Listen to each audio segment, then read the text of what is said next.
দেখি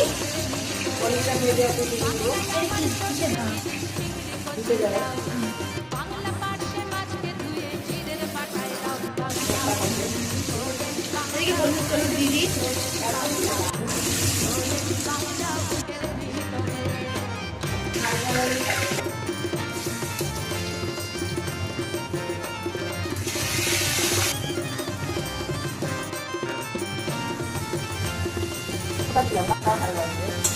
চিনি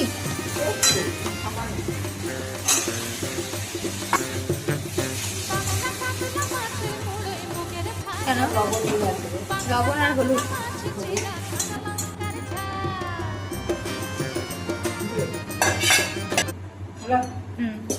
আর জল দেবো না কিন্তু তো মোটামুটি সেদ্ধ হয়ে গেছে।